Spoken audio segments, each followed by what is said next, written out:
Hello, my name's Terrence Hadler, professional artist, and I would like to welcome all of you to my gallery in Block Arcade in Melbourne CBD. My start in art came about 32 years ago when my wife was actually undertaking art lessons with an artist up in Dandenong called Richard Gasson. By chance, I actually joined his art group and have painted full-time since. My modus operandi each year is I try to travel out back for around 3 months of the year.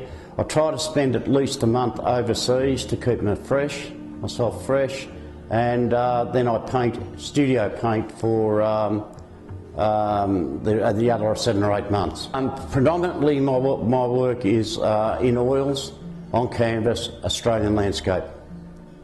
I think mainly is the bigness of it, the large expanse of sky, the large expanse of an horizon, the beautiful colours which appear nowhere else in the world, and the loneliness of the place, which just lends itself to an artist making it come alive.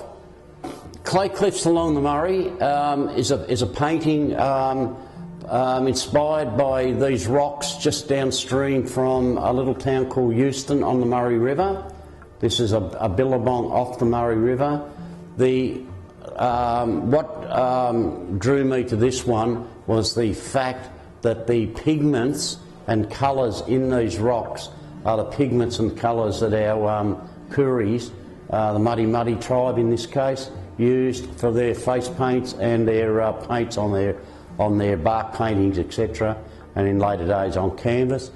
These rocks were crushed to get the pigments, and that is exactly what they painted with.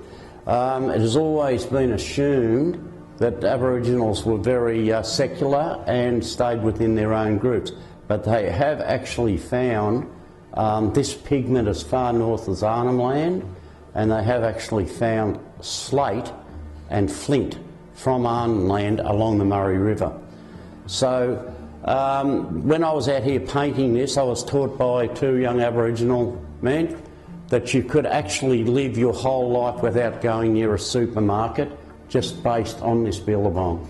It's full of fish, yabbies, Murray cray. Along the thing we have native mint. You have I just can't remember what that is, but it's edible. This reed that grows here. There's full of mussels, wild duck. It is incredible what one billabong can furnish. Here we have the miniature paintings that I do when I'm actually out in the bush. I'm primarily an oil painter, so my large paintings are done in oils. These are all acrylics. These are painted on site in the bush in acrylic.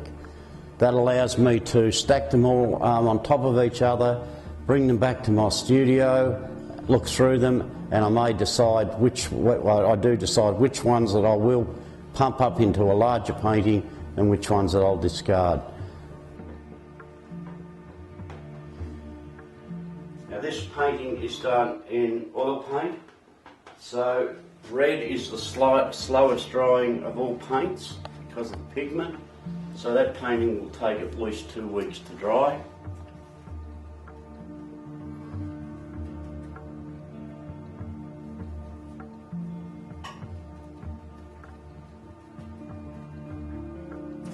What I'm going to do is just paint a little bit of this mulga scrub in there.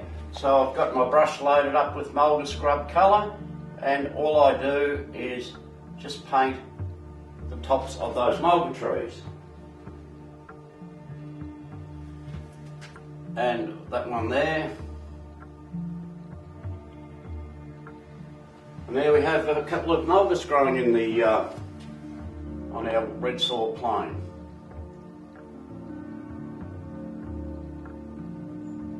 I was actually born in this country. I know this country like the back of my hand. I feel at home when I'm out in this country, even though I am a city person now. But I feel like I've come home when I go bush, and I just find it overpowering being out there, awe-inspiring, overpowering, just makes me want to paint and put onto canvas what I'm feeling out there. So I hope that I've achieved that.